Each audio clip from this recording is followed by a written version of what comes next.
Looking to pick up your very own custom sleeves? Well, look no further. Go to yourplaymat.com where you can choose to have your very own image on the back of sleeves, or you can choose from their amazing range of pre-designed artwork ready and waiting for you. Get them shipped directly to your door and use the affiliate link and discount code down below to get 10% off. What are you waiting for? Go and grab your custom sleeves from yourplaymat.com. What's up YouTube, Dow here from Several War Games, and today I am bringing you my first place Drytrons, but this didn't get first place at one locals, this has got third place for the past 3 locals. Today I won the map behind you, which you'll see, which is the Destiny Draw OTS tournament one, and then previously to that as well, it ended up finishing second at the first locals that it played, only because it drew to Zodiacs, and then kind of gone from there. So I'm going to do the profiles a little bit different today because I'm going to talk to you about the matchups, the side in, the side out, rather than going through the profile in huge depth, as the profiles for the Drytrons are relatively similar. It really comes down to like your hand traps, whether you're maining certain things or changing them out, and kind of going from there. So today I ended up facing Trizu. Trizu. I also faced Invoked. This is all with the old list as well, but I think in the new list the deck still operates. It doesn't change at all. So Invoked, Shaddoll, and Dinos. In the other ones, I ended up facing Lyrolusk, Bird Up, Trizu, well not even Trizu, just pure Tri Brigade with Barrier Statue Lock, and I've ended up facing Prankids as well, alongside other decks, alongside Zodiacs, Ghost Second Zodiacs, another Dinos, and I've also played some other matchups as well. So they've been relatively meta matchups as well, and the deck's done incredibly well. So we're playing Triple Furban. So Furban is the one that you tribute a Drytron or a Ritual Monster and then search you out a Ritual Monster, so you go straight for Ben 10. Zeta is tribute a Ritual Monster or another Drytron, get you the Ritual Spell. And then the Delta gets you, you reveal a Ritual Monster or Ritual Spell and you draw a card. And then the Gamma is you revive a Drytron from the graveyard. Diviner of the Herald, broken as hell. Love this card. Search it off of Ben 10. Normal summon it. Send Herald from the extra deck to the graveyard. Search you out your Ritual Monster or Ritual Spell should you need it. Herald of Orange Light. Now, obviously, one card that really kills this deck is Droll and Lockbird. So you want to make sure, and DD Crow as well, on the right time for Ben 10. So you want to make sure that you can stop them where at all possible, as consistently as possible. So Herald of Orange Light is great for that, but the reason you do this is you make Beatrice using Herald as a level 6 plus your Ben 10 or a Day 10, and then you send Eva. Eva will then get you your Herald of Orange and the other Diviner, so you've got a follow-up play, plus you've got a negate off the Herald of Orange, and then you're ultimately going to be ending on the Herald of Ultimateness, so you're going to have 2 negates there, activate Beatrice, send in Eva again, getting you 2 more negates, and this gives you 4 negates off of your Ultimateness, which is insane. 2 Eva for that exact play, so being able to send it twice off of Ben 10. When I do side decks, or when I go into the side and I know I'm going to go second, I always side out an Eva, because you really don't, like, you're not going to resolve that defensive nature of the deck. So you could take out Herald of Ultimateness, but I keep it in there as a Ritual Monster, and for that ability that if I drop it early enough, I can start negating all my opponent's stuff. But if you go second, you focus more on Natasha, because that is going to give you your OTK and your win. And then obviously Herald is going to be able to protect you going first. For the hand traps, Triple Ash Blossom just for the generic involvement. Double Valar because I was worried about Tri-Brigades and you really want to hit them more than anything. And then Lancia because it's searchable for Ben 10. So with Lancia, you don't commit fully. So you don't go into bricks if you face a deck that doesn't rely on this. But if you face a deck you know is going to get hurt by Lancia, if you know what they're playing before you get into it, then Ben 10 searches out early and you know you're going to be able to stop them. And it's really like if your opponent does try and stop you or droll you or anything like that, you go for Lancia, and then that's where you're trying to able to use this as your one search or hand trap your opponent back so they're going to lose. Herald of Ultimateness, already gone over this. Ben 10, broken as hell, constantly popping it. There are a couple of times where you can bring this back with the Ritual to then pop it again to get an additional search should you need it. Day 10 is the level 6, and when you Ritual summon it, it adds back a Ritual from your deck or graveyard. So you get to add back the Matonis, which basically gives you another route of going into it. And 9 to that 10, you're making Diviner and Day 10 to make the Beatrice. Natasha, OTK, graveyard loops, you're only ever going to loop it twice, or sometimes once if you've resolved Eva twice, because you will have to banish the Day 10, unless you'd be able to put one of these in the grave before that. And then the Draconoids is probably your boss monster. I very rarely use it, but it is another Drytron monster. It is 4k attack, and should you set yourself up with it, you're in a very, very good stead to pretty much get you where you need to go, and it will put in a heck of a lot of work as a defensive 4k beta as well. So that's it for the monsters. I'm going to reset and I'll show you the spells and select traps, and then we'll go into extra and side deck. Okay, so the spells, triple emergency, straightforward, search you out any of your Drytron monsters, and consistency is key. Nova, special any of your Drytrons apart from the ritual from the deck. And then Pot of Prosperity, I went with 2 of this. I actually found myself siding at least 1 copy out every single time, purely because I've never really needed to resolve it. Like there's been like maybe 1 or 2 games that I've kind of gone, right, I really need to dig through my deck to find a piece. But other than that, not really needed. You burn through a lot of your extra deck, but the chances are by the time you've built your board, the rest of the extra deck stuff you don't really need to rely on. They can all go. Call by the Grave and Instant Fusion pretty much share the same purpose. Instant Fusion actually put in a lot of work for me today, but in the past it hasn't been that great, so it's one that I could consider cutting. But the reason this is so good is because you make Millennium Eyes, which means you can protect all your plays from Drolls, Crows, but then you can also use it as material once it's used its effect to make the Fafnir. And we'll get onto the Mu Beta Fafnir because that card is ridiculous. The one at Metonis, now last week I was playing 2 of this. Today and yesterday I tried it out at 1. I do feel that there are times where I want a second copy, because those times when you activate Preparation of Rites, or those times when you're able to resolve Zeta on the follow-up turn, like you don't need this in your opening hand. Like if you open this up, it kind of sucks, which is why you don't want 2, because you go through it searching it consistently. But there were times where I really wish I had a second. 1 Fafnir was fine, purely because like when you activate it, you're probably, it's same with Preparation of Rites. When you activate either of these, you're probably going to get drolled. So then your follow-up plays from everything from that point on aren't really going to be allowed you to lead to enough. So 1, again, has worked out perfectly for me. I've never really felt myself needing 2 desperately, apart from maybe 1 game where I needed another Drytron monster.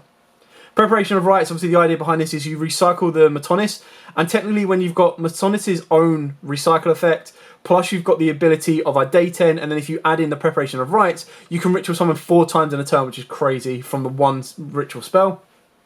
And then Foolish Burial, again, this put in a lot of work today. So Foolish Burial, you can send any of your Drytron monsters. You can also send an Eva. You can also send one of the ritual monsters. So like if your opponent does Ash you on your beta trying to get the Benten, then you can Foolish Burial, put the Benten in the graveyard, activate the Metonis to then summon back the Benten, and you start using it as tribute fodder to get you into Diviner, which, again, incredibly important. So that's the full deck. The full deck is 43 cards as and when you see fit. I'm now going to take you through the extra deck. Okay, so here's the 15 card extra deck. There is a 16th card, which is Down a Magician, which I put in for this weekend, just to kind of help boost you up Zeus, but last weekend you can easily take it out. And what I was doing with the Down a Magician is I was mulling between playing only the 1 Herald, the 1, getting rid of Natis, getting rid of the Mu Beta, or taking out a Phoenix and a Unicorn. So there are times where it's come up and I've played around with it. So ultimately, this is the 15 cards I would stick with. Link Karibo is kind of there, so you activate Nova, Link Nova, bring out whatever you need that might be missing, maybe the beta, turn it into Link Karibo, and then you're able to start using their effects for Grave, so you've got an additional body on board for pretty much free. IP Masquerini, you kind of want to end your combos with it, because then during your opponent's turn you have the ability with the Beatrice after it's used its second effect to go into a Unicorn, or if you've got an additional monster on board you go into Appaloosa. You can also go into the Phoenix, which is why it's there. But Phoenix also gives another attribute in the graveyard for Access Code, which has come up a couple of times.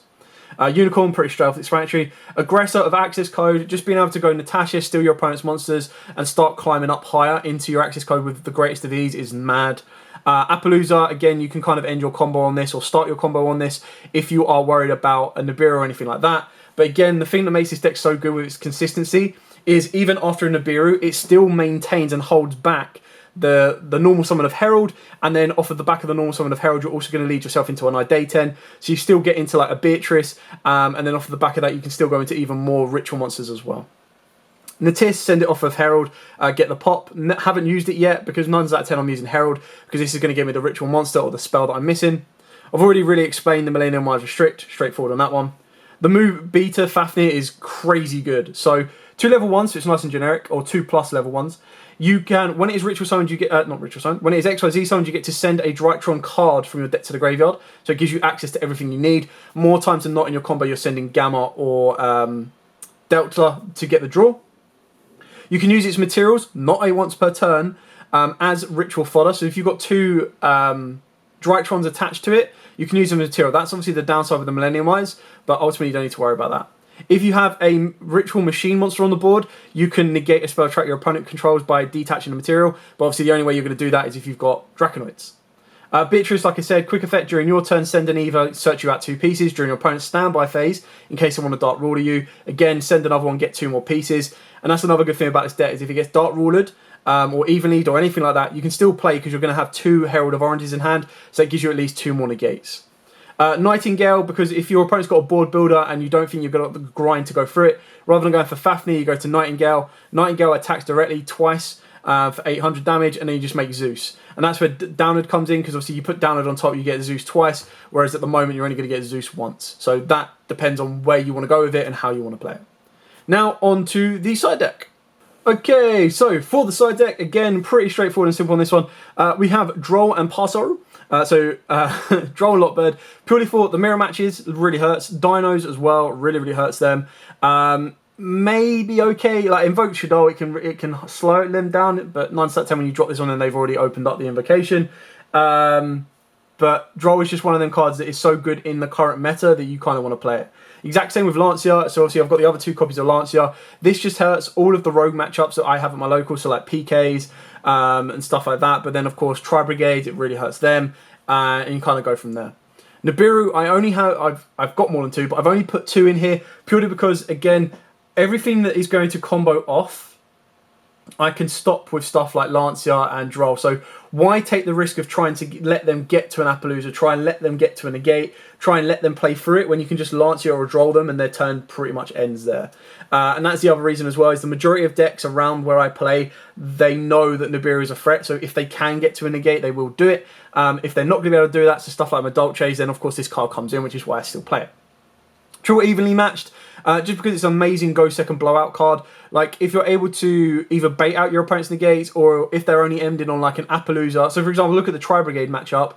If they went with Appaloosa plus the Link Free guy and maybe Warrior Lords, or even if they set the trap card ready to go, you can activate Evenly Matched. They're then forced to either keep the trap or lose their entire board. So if they wanted to activate the trap, then their Shurag isn't going to be able to banish anything, which is you're absolutely fine with. Yes, they'll still get all of their materials and their searches and everything like that, so they're going to be able to play for it. But from one card, if you're able to evenly match them and you're able to get past a 3 negate Appaloosa, a banish of Shurag, and then their recursion effect of adding like a zoo piece back from grave to hand with the Link Free, then you don't need to worry about anything. You then build your board from the remaining 5 cards in your hand, which with Drytron you only need 2 cards to do that. You build your entire board because they would have split everything onto their board and in their graveyards and everything like that. Then you're able to pretty much pick it apart, and the recursion that they've been able to find, you're able to deal with Herald of Ultimateness. The only issue you have is if they play Barrier Statue, then you're going to be locked under a Barrier Statue. But again, you still get rid of Samorg and everything else that backs it up, and then you're putting them in a bit of a predicament. Which is why we've got droplets in here. So, of course, Drytrons don't mind operating from the graveyard. The only risk by putting them in the graveyard is, of course, stuff like DD Crow, Skullmeister, Ghost Spell. But with droplets, this is if I get Barrier Statue. With this, again, this put in work the week before, because I did face a Barrier Statue Tri-Brigade, and I was like, right, well, I needed to get to droplets to out it. Luckily, I opened up droplets on that one, was able to out it. Now, you could put stuff like Kaijus and everything like that, but then the Kaijus are only going to be specific and only going to deal with one monster, whereas droplets, because the Drytrons want to operate from the grave, you can pretty much turn off like 3 or 4 cards.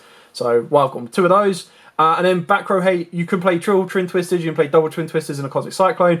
I've gone with 2 Twin Twisters and a red Reboot, purely because I was expecting stuff like Eldritch matchups. I was expecting this can obviously deal with Rendezvous as well, which means they're not going to get a resource, they're not going to get searches, and can pretty much shut them down, which is quite nice. And the Twin Twisters, of course, is in there because you want to be putting your Drytrons to the graveyard.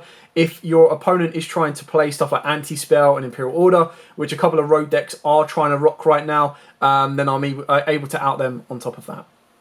Now, the majority of cards I've put in, of course I've put these in against back row haze, I've put these in against all the Tri-Brigade matchups, the droppers have gone in a couple of times, and the evening match has gone in when I'm definitely going second. If I feel my opponent's going to play me and maybe make me go first, I'll put it in at 2, but that's purely because of space that I'm like, ugh, alright, I don't know what to take out. Now, just before I wrap this video up, I'll quickly show you the cards that I was taking out sometimes. So, sometimes I would take out Instant Fusion, not determined on that one. Sometimes I'd take out Preparation of Rites, because there were a couple of times where you would go through all of your ritual monsters just by searching them through beta, that you can't add a level 7 or lower ritual, so it becomes a dead card, which is why I've been taking it out.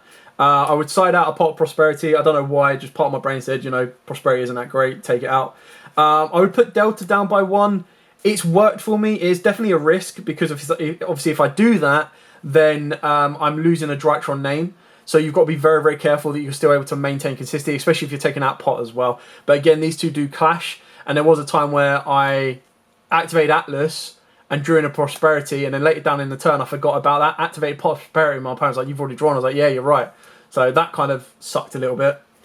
Sometimes I would take out at least one Ash depending on the matchup. So if my matchup, like if my Ash will slow my opponent down but my Droll will like out and out stop them, then I will lower the Ash count and increase the Droll count. Definitely, like I said, if I was going second, I would cut an Eva down, purely because with the Beatrice, you're probably not going to resolve it twice. And they're pretty much the main cards that I would take out. So 9 out of 10, I was either siding out 6, which is nice and easy, swap out, swap in. If I was offering out a 7, that's where like maybe Effect Vader would come out if it was less effective. That's where more of the Ashes would come out as well. So that's how you can do like a switch and swap and good to go. And that is it for Drytrons, ladies and gentlemen. I still think they have a very bright future going into the new format. They're definitely going to be able to cause Striker a few issues as well. So it's going to be very interesting to see where they kind of end up and how they kind of go from there. But I hope you like this different style of profile. I'm probably going to do these for the first place local ones or the higher ranked local ones, just so they're more direct, more to the point, and then give you more of a breakdown of the deck rather than an overall profile that you've seen 101 times. So yeah, that's it. Drytron's putting in a lot of work. They're definitely going to be like one of I think my competitive deck going forward for the upcoming format. It just works so well, and Diviner is incredibly amazing. I know it's an expensive card, but it's actually coming down in price. I picked mine up for like 40s each. I know that might seem quite high, but if it's a deck like Drytron's, which you know are going to be safe for the next format, and can definitely put in work for the next format, because keep in mind, Tri-Brigade Zoo is always running around, so being able to search out a Lancer is always going to be great. And if Drytron don't get highly represented and Droll isn't as big of a player, then this deck's just going to get better if people forget about it.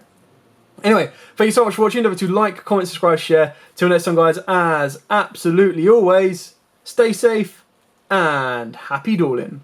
Looking to pick up your very own custom sleeves? Well, look no further. Go to yourplaymat.com, where you can choose to have your very own image on the back of sleeves, or you can choose from their amazing range of pre-designed artwork ready and waiting for you. Get them shipped directly to your door and use the affiliate link and discount code down below to get 10% off. What are you waiting for? Go and grab your custom sleeves from yourplaymat.com.